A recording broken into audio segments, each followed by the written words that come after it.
The Speakers Bank Podcast. Our voices, our views.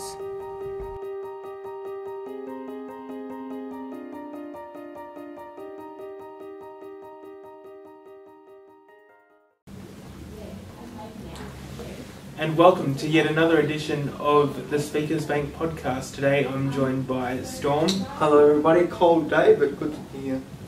And Catherine. Hi guys.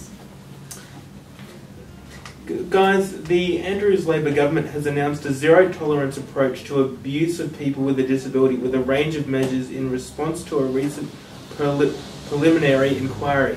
The government will introduce a code of conduct which includes training the workforce to better recognise, prevent and report abuse, and strengthening the disability services system as part of Victoria's transition to the National Disability Insurance Scheme. Sorry, Mimi, just there, I think you've made a slight typo. They will fund greater oversight of disability services, including enhanced functions for the Disability Services Commissioner and training for community visitors to be able to identify and report abuse. The government will also expand the Disability Work Exclusion Scheme to protect the safety of people accessing all disability services. So, first of all, what we're going to cover is safety when we're out and about in public spaces. So guys, what sort of things do you expect to see and have in facilities to make places safer? Well, for me the number one thing is always toilets. You can never have enough disability friendly toilets, and that's probably the number one. Number two is disability parking. Yeah. There's enough disability parks to get to that area. And also the ability to recognise that you have a disability and you need help. Because I remember one time we went to a conference in, I think it was Royal Labour Arena. We turned up and nobody knew how to help us and what direction it was to take us to the disability area of where we were supposed to be. The disability toilets weren't properly assigned, and the area to get into it was very, very difficult, very, very squashy, wasn't enough space, wasn't enough room. So, yeah, all those type of things. And what are your thoughts, Catherine? What would you like to see? I'd like to see more people that understand in people's needs. So, like, if someone approaches, if a person with a slight intellectual or some kind of brain injury that, you know, and you don't see the disabilities and they're after directions and someone will say, yeah, it's just over there, or, you know, but they're not getting the message, so that person isn't understanding and that person needs more specific.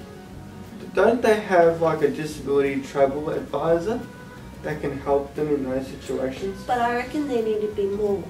Yeah. Because I don't see it in every station. True. They need it more in every station and more accessible. Yeah. What you're referring to, Storm, if I've got it correctly, is the travel aid. Correct. Which V-Line is an absolute advocate for, I might add. And they only have them at selected stations, but they're worth it. I think, I reckon that needs to be addressed and being at every station. Yeah. Well, I've actually had a worker tell me that if you want to see it, you know, we need to speak up and be able to tell Metro that that's what we want, because they think that their current system actually works. Yeah. Mm-hmm. So, just before you go on, sure. How do people with disabilities apply for that sort of feedback for Metro? Is there a contact number? So there is a contact number. I don't know it off the top of my head. Yep. But you can call Public Transport Victoria. Right. And they've actually got a dedicated feedback line. Like, I didn't know that, so that's fantastic. And the other thing that you're entitled to, but I don't know if you have it, but if you have a physical disability, and I think it may also be for certain intellectual disabilities, but don't quote me on that. You can actually get a travel pass, so you're entitled to free travel on anything except for a sky bus. Right. Yep. So we're going to move on now. I would say that in my experience, off the basis of what we talked about, I've noticed for me in public, narrow spaces are a real hazard when it comes to my scooter. And I've also noticed, I don't know if you've ever had this experience with a wheelchair storm, but people just don't look. Yeah, it's sort of Like out of the way, you pick your horn and they're not even looking at you. Like I've got this massive red scooter and they just don't seem to... Like for example, when a platform is crowded, right, and I've got to get to the other end of it. For example, I can miss up to 2 trains because people just don't move out of the way. I find it really annoying how if you're on the wrong side of the platform, you have to travel all the way back to that particular area just to get on. I find it so annoying. But here's the thing: it's with me. It's not even that way. Let's say I've got 2 minutes till a train comes. If there's nobody there, I can floor it and get across the platform. But every square meter, I'm saying to someone, "Excuse me, excuse me, excuse me," when they should just be automatically stepping back because it's common sense. But it's also a lack of awareness from their point of view to not see that you have a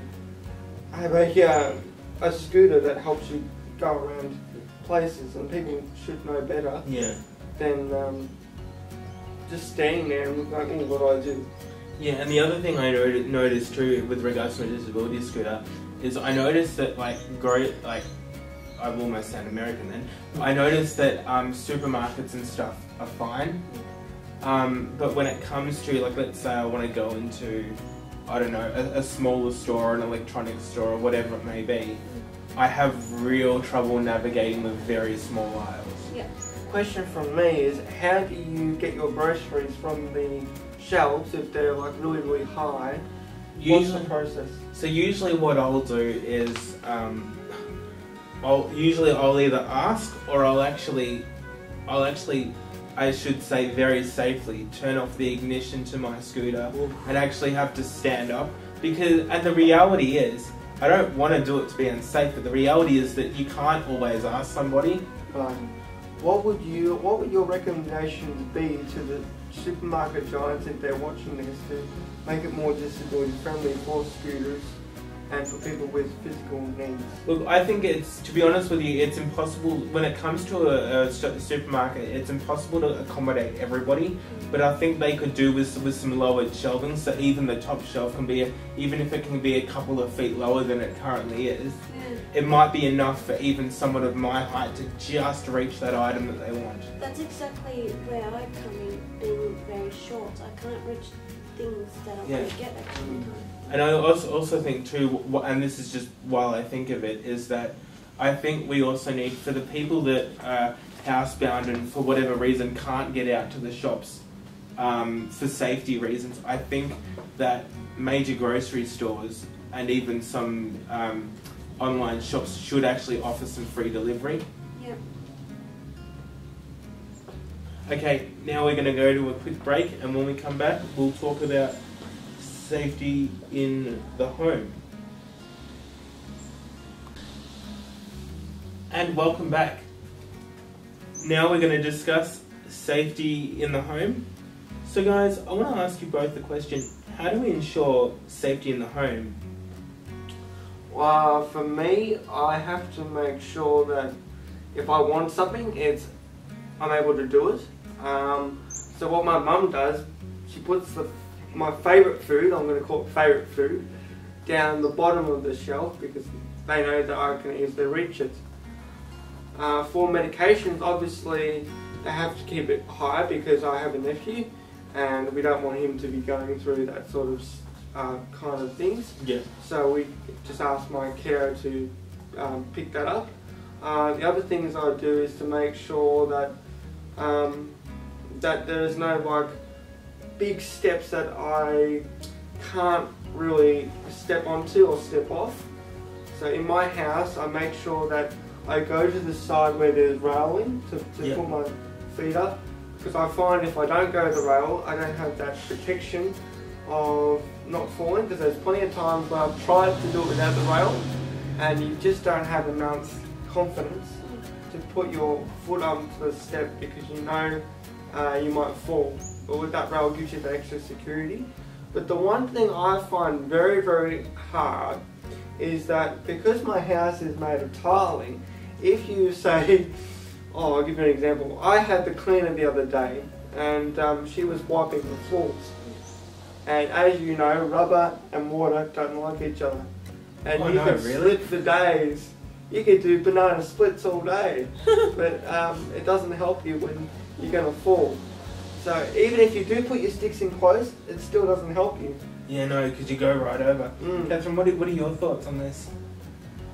I think even like if you're physical or you're elderly, to make sure your house keeps tidy so there's no hazards. Yep. And to make sure that you've got people on the lookout for you and not keeping it inside. Yeah. Always, and my advice to you guys, if you're on your own, understand that you can't do certain things on your own. You need help. So speak out. I know some people like to keep quiet, but I would say don't, because people are willing to help you. You just like what I saw on the news not that long ago, but this two elderly, no one knew that there was they had passed away because they were ill. They had some issues, and people couldn't help them because they didn't know to help them. That's probably also a community disconnect. Yeah.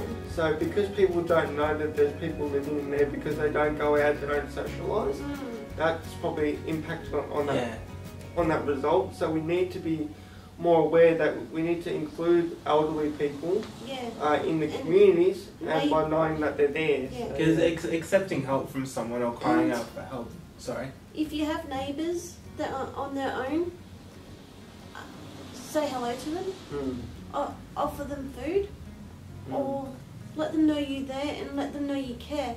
Even if they don't want that, just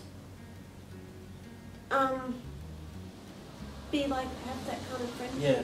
I mean, as I was just about to say, don't be afraid to, ask for help, because it doesn't make you useless. Because at the very least, even if you don't want help, at least if someone has a spare key or they know where you are. Here and there, not all the time, but I need some assistance. Not all, but I can't go out or at night I can't take myself anywhere. I think the problem is I rely on lifts or bits and pieces. Because I know that there's boundaries basically. Yeah, because I know that the back-to-base alarm systems, they call them MEPAX alarms, they're great. Because all you have to do is push them once a day, and it's really no hassle, and they work around you with regards to timing. What do you mean by alarms? So basically, it's a back-to-base alarm system. So what it does is it plugs into, well, mine's just done by Signal, but the old ones used to plug into your phone line. And once a day between, I think, about 9:30 and 11 a.m, you have to push what they call a daily call button. And then once a month, you push a pendant. And that just lets them know that A, your pendant works, and B, that it tells them once a day, every day, that you're okay and they don't have to ring you. So yeah, in my home, I've got a lot of power boards that need plugging in, because I've got a lot of devices. And I noticed for me, because of the way that the power points and even my TV aerials situated, is that I have real trouble squeezing in behind my entertainment unit. I have real trouble with tripping. I have to really, really watch it. Like, it's absolutely terrible. And if I put, you know, things too high on a shelf, or like such as my medications, it can make it really hard to get them down. And you know, and that's what we're gonna actually discuss now. Yeah. The medication. So, I don't know if you guys take any medication, but how do you go about accessing it safely? Well, I've got a range of medications because my disability has made me do it. I don't want to do it, but I have to because health comes first. So what happens is, before when my nephew came along, I had a bag, and I used to just have my medications very close because you don't know when it's going to happen that you need it. So nowadays what we do is I put my bag on a table that's pretty high up, so if I need to grab it I can still grab it, but my nephew can't go into it and cause himself harm. So that's how I protect myself and my nephew from medication. Yeah. What about you, Catherine? Do you take any medication or know about? When I was younger, I used to have asthma a lot, but now as an adult, I don't take any medication at all. That just means you're healthier than both of us. That's right. Yeah, like I must admit, I take medication myself, and I'm lucky for now, at least in the sense that I don't have to watch out for a child, but I do have to watch. Well, actually, it's probably harder in some sense because I don't have to keep a little child away from my medication. I have to keep a cat away from my medication. That can't be told, no, don't eat that tablet, it's bad for you. Because you can, like, you know what I mean? Because you can reason with a child. You can say, no, that's naughty. You can't reason with a pet, though. Well, you can. It's so many. But if you've got a pet, they're just like children. Yeah, but you still got to teach them over and over and over again. Yeah. Well, they're actually worse than children, but anyway. But yeah, that's just me. And while we're on the topic, I will say this. Even though they've got the child safety caps, do you notice, Storm, that it can be, if you don't twist it the right way, it can be really hard to pull off?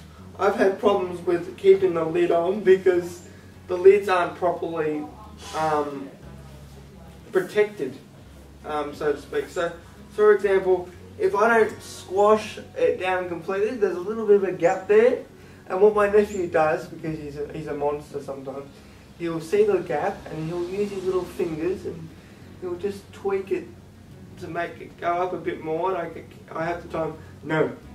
And then you have to tell him, this is bad for you because you're not an adult. And I have to take it, because if you take it, then it'll be bad for me because I'll, suffer the consequences of not taking it. Like when he gets older, you can really scare him and just tell him his heart will explode or something. Yeah, something like that. But yeah. Because just quickly before we go, I noticed with mine, like I spent forever trying to unscrew the cap because I take Ditropan, and the fact that you've got to actually force it and then turn it, and I'll spend ages trying to unscrew it, wondering why it won't unlock. I guess what we could do is we could find some disability gadgets that could help us to maximise our ability to open these gadgets, because it's a really important thing to make sure that we have access, but we can actually get to the medications as well. Yeah. So now we're going to take a quick break, and when we come back we're going to talk about safety for your support workers and safety with your support workers. We're back, and now we're going to discuss safety in the workplace. Guys, what sorts of things need to be in place to enable safety in the workplace to actually happen? Well, first things first, you need to make sure that there are no wires in your work area or no potential hazards. Second thing is you need to be able to have the accessibility needs to be pretty clear cut. What I mean by that is the shelves need to be accessible, doors need to be like easy to open, just simple things like that. But also they need to make sure that the work that they give you is achievable, and you can achieve it in a reasonable time frame, because people with disabilities have different learning capacities, and they need to understand that before they put them in the big areas. So, Catherine, what are your thoughts on this? In the workplace, so like if you were going to go for a job interview, they need to so if you were to go into like a coffee shop where I was working through Urella, they need to understand your needs and accept that you do have a learning disability. Yep. And be ready for it. So if someone says, oh, I've got a person that's willing to work, she has a slight learning disability, so she's really good at this and that, and she's really sociable. He's really sociable. And if they say to you, oh yeah, we'll have her on, and then when you go there and they realise that they might be, training you, but mentally you're not processing it, but they're not seeing that. So that's an issue. That's a big issue, because people need to understand that that person needs a little bit more specific help to actually get work. Have any of you guys experienced that, where they've just assumed that you'll be able to do this without really consenting you? I must admit, I haven't personally actually had that. I've been very fortunate, like even when I did, because you probably did in high school work experience. Yes, I did. So I was very fortunate in that I did it at my old primary school, so they actually knew me. Oh, okay. Yeah, that makes it easier. So I'm lucky in that I never experienced that, but I do know from even in applying for jobs, there's actually a major telco, and I've probably mentioned this in a previous podcast if you go back, that there's a particular telecommunications provider that will actually ask you, when you fill in the online application form for the job, they actually ask you in one of the questions, do you need any modifications, or like the first one is, do you have a disability? And at first you kind of think, I want to tick no because I don't want to disclose to the human resources, but then you realise when you tick yes, it actually says, what can we do to help? What kind of medication do you need? No, not medication. What kind of modifications do you need? That was weird. What kind of modifications do you need? Like, do you need ramps? Do you need this? Do you need that? Lowered workspaces? It's really good. Yeah, speaking of that, I did a diploma in music performance because I love my music, and they didn't take my needs into their hands. They just said, yep, I can do it. But the work was so hard. I had no support.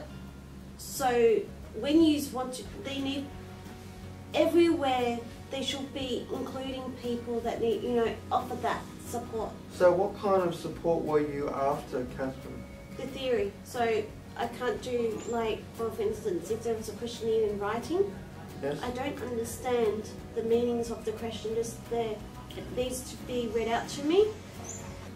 So guys, it was great to talk about the workplace and everything like that. But now before we go, I'm just going to touch on a couple of more things to do with that, because obviously your home, when you have a support worker, your home is the support worker's workplace. So it's always important to ensure that that they're safe as well in terms of lifting, bending. But you also need to make sure that you're safe as well, and that they don't physically or verbally abuse you, because that can happen. The other thing I would also stress before we go is that always, especially when you've got little children around or even support workers, be really, really careful with your equipment, because it can be, if not used properly, dangerous to life. And I suppose